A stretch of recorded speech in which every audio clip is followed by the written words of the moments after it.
Alrighty, what's going on everybody, Ninja Star here, and today we are back at it again with a One Piece video for you all. Now today's One Piece video is going to be talking about a specific character and kind of a speculation slash open question I want to present to you guys, and hope you all can give your thoughts and opinions in the comment section down below once you're done watching the video. And the topic at hand here is basically Zoro in the upcoming Wano Country arc.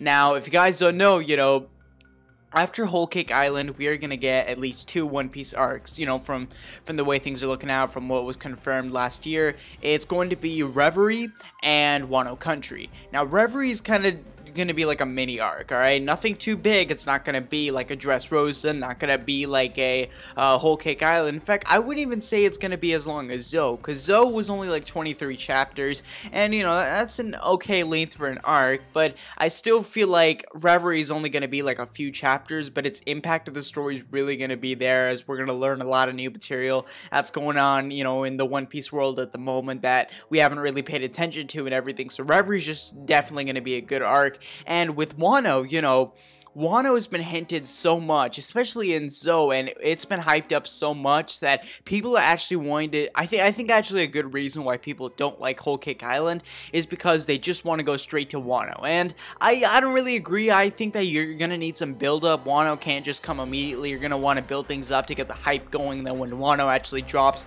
you're gonna love it. But it is what it is, and Wano. One reason why people are so excited for Wano is more Zoro. Now, Zoro's already had some pretty good moments in post-time skip. Like, remember in Punk Hazard, he defeated Monet, he defeated Pika, and Dressrosa. He had his cool moments at Fish. He actually beat Horty Jones for a little bit in Fishman Island and everything. So Zoro definitely has his things in post-time skip, and like it's interesting as Wano, it's gonna be a huge arc for Zoro, as the Shogun, the samurai, Zoro swords, everything like that. And some people have theorized, like, okay, maybe since this arc's gonna have a lot of the focus on Zoro and Luffy, isn't it gonna be great that if Zoro maybe gets a backstory, they'll really add to his character? And I've thought about it for a bit, and I kind of get where people are coming from, because we just saw Sanji's backstory in Whole Cake Island and how that added such a level of depth to his character and made us appreciate him a lot more, because in the new world he hasn't really had all that much shine until Whole Cake Island, where we really see Sanji going, really see Sanji as like a conflicted character and everything, and overall did justice to Sanji in that arc. And that's why I really like Whole Cake Island so far. Who knows, it may screw up with the ending, but regardless, with Wano, people are like, okay, since Whole Cake Island was about Sanji and his second backstory, shouldn't Wano be about Zoro and his second backstory? So I was like, yeah, I can sort of see why, but then it got me thinking to an open question. Does Zoro really need a second backstory? I know a lot of people are going to disagree with this, video topic, like, no, Zoro needs a second backstory, it's going to be so great, everything like that, but I personally don't feel like it's all that necessary. Now, first of all, before I go in any further, I want to say that people have made actually theories that I kind of like about Zoro being somehow related to the Shogun of Wano Country, or maybe even related to Kozuki Oden, although I don't like that theory that much, to be honest. I kind of like the Shogun theory, like he was actually the son of the Shogun, but then he maybe lost his memories or something, and overall just forgot about his heritage. And overall, Zoro has a certain thing about him, that's always been okay, why is he so skilled at swordsmanship? I mean, sure, he learned, but what kind of started that passion? What started his interest for swordsmanship? And some people could tie it back together. I don't think it's going to be like Sanji, where Sanji actually knew about his heritage but just tried to forget it. I think Zoro, maybe if the second backstory thing does end up coming true, I think Zoro maybe just completely forgot about it, had a memory loss or something, I don't know. Regardless though, I kind of like the idea where where Zoro doesn't get a second backstory, because yeah, even though that is an interesting thing, like, okay, we see a second side of him, maybe like Zoro versus the Shogun of Wano Country will be like a huge major fight in Wano Country.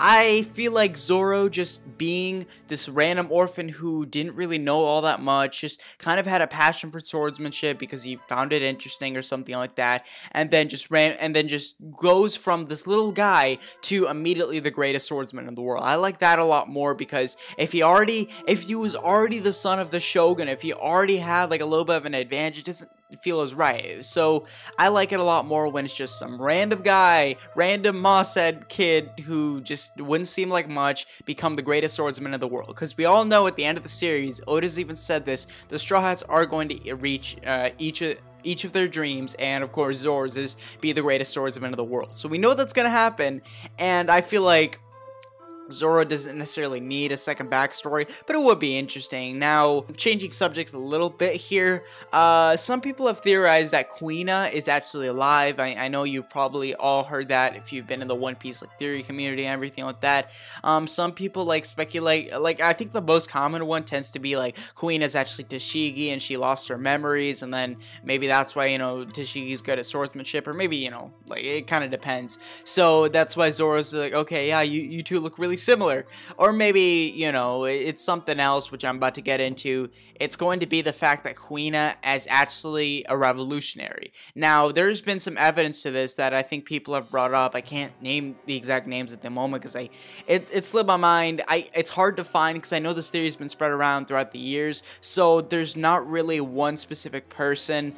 I don't know who started the original theory, but whoever did, if you're watching this video, which this theory is actually really unique. So it's basically like, you remember when Kuina fell down the stairs and died, essentially, you know? Like, that's kind of like a, I don't know, you think such a powerful swordswoman like that would, like, not die to something as pathetic as, like, just falling down some stairs and boom, you're dead. Like, no, that doesn't seem right. So people are like, okay, yeah, maybe Kenshiro, Zoro and Kuina's mentor, or Zoro's mentor and Kuina's father, maybe he was actually gonna transfer her to the revolutionaries. Maybe that's actually why the revolutionaries were on Zoro's home island, because keep in mind, before the revolutionaries showed up at the Goa Kingdom to help out with everything and get things over with, there was like a little panel or something like that, I'll have it up on the screen, where they actually appeared on the same, like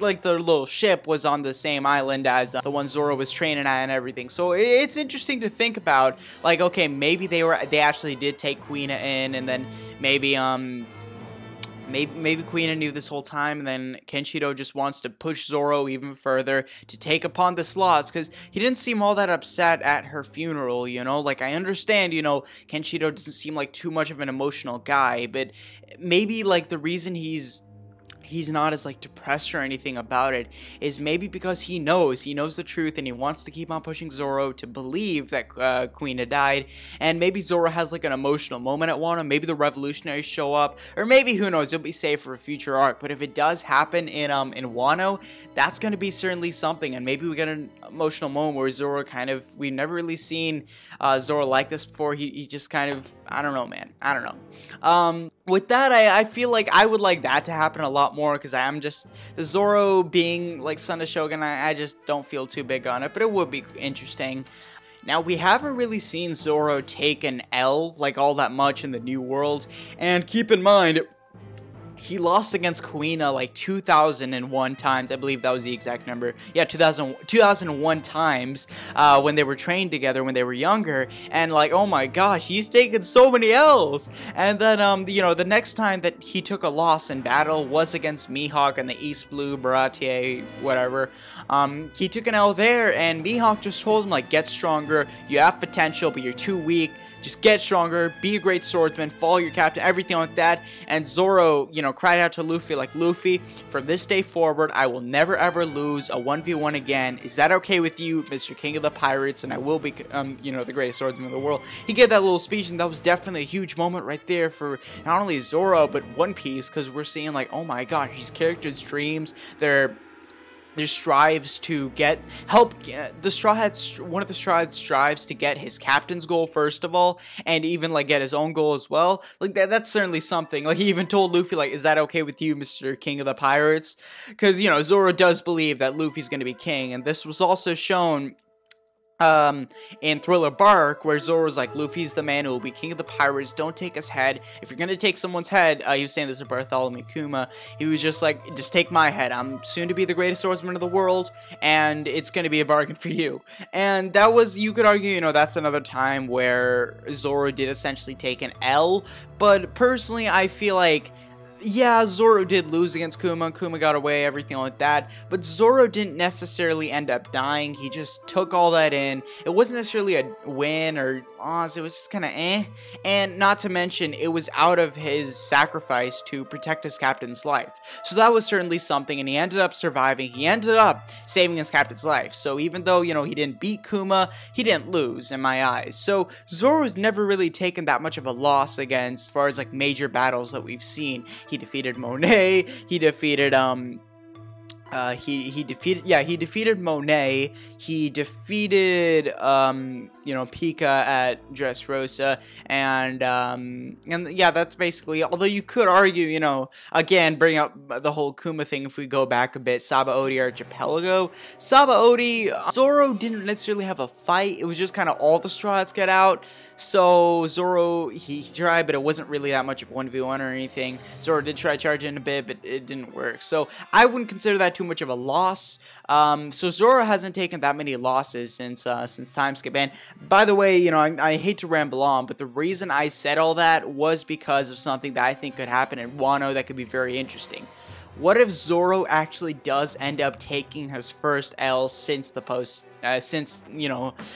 his fight with Mihawk? Because think about it, Zoro has never really, like, you know, lost a 1v1 like sword battle or anything, and Zoro's just been a guy having a lot of wins. You know, his sense of direction may still suck, but we've seen so far that Zoro definitely is certainly something when it comes down. He's a fighting genius, you know?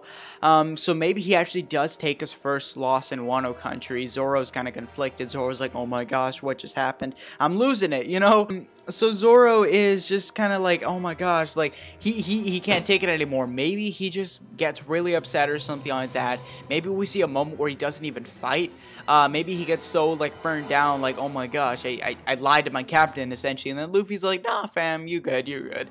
It would be interesting, though, as maybe, like, I don't know, because we know Wano's gonna be a huge arc for Zoro. Maybe Zoro has a ton of conflicting moments there, not only with the whole Kuina thing, but also with the whole losing thing. Maybe he loses Kuina, who knows? I don't know, but I feel like he would lose maybe against someone like the Shogun or something. Zoro versus Jack would certainly be something dope, like while Luffy's fighting Kaido, Zoro fights Jack, and that would be fantastic. And some people have speculated that Zoro will actually fight against Shilliew, who, if you don't know, is a Yonko commander of the Blackbeard Pirates, one of Blackbeard's right-hand men, and basically Shilliew.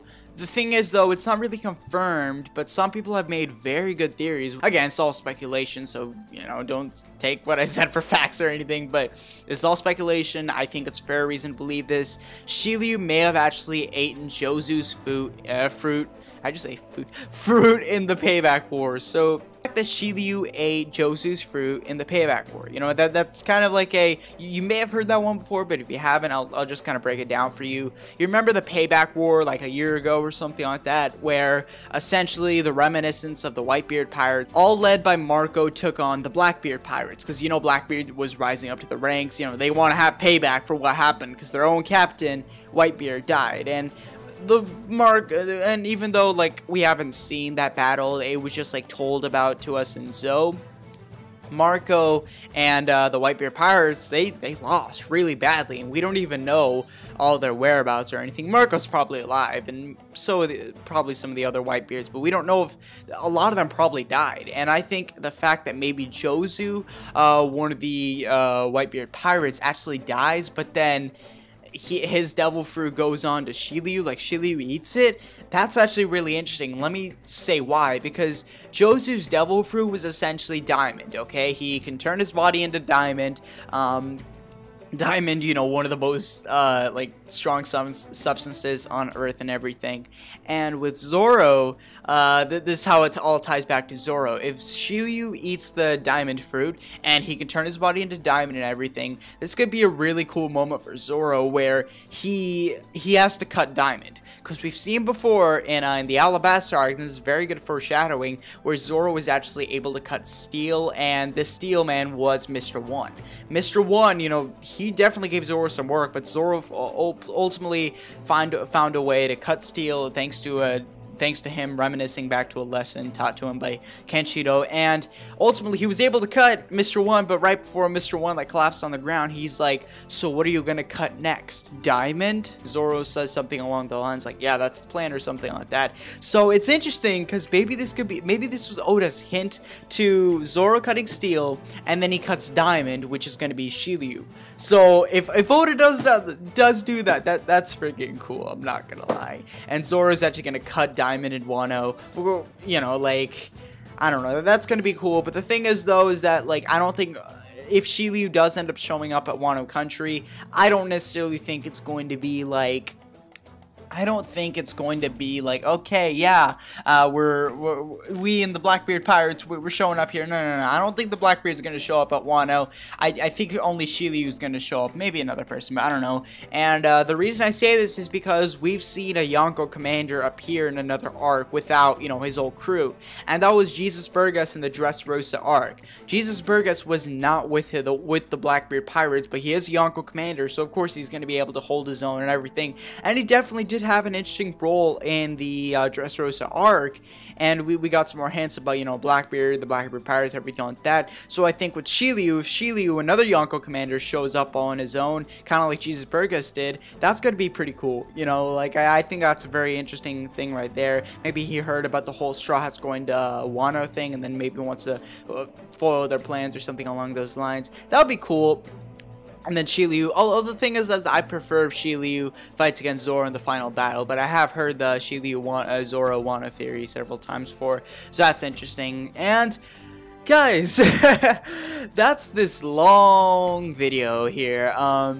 Zoro, you know, this is kind of just Zoro's role in Wano Country. Does Zoro deserve a second backstory? Everything like that. And, yeah, this video is a little kind of rambly, also kind of like an open question. Like, do you guys think Zoro's gonna, have a second backstory in Wano? Do you guys think, like, how's Zoro's role gonna be in Wano itself and everything like that? Anyways, I hope you all enjoyed this video, and if you did enjoy this, be sure to drop a like, hit that subscribe button if you want to see more future content like this, and turn on notifications. Comment down your thoughts like I said at the beginning of this video, and Ninja, out. Peace for your body, and have a good day.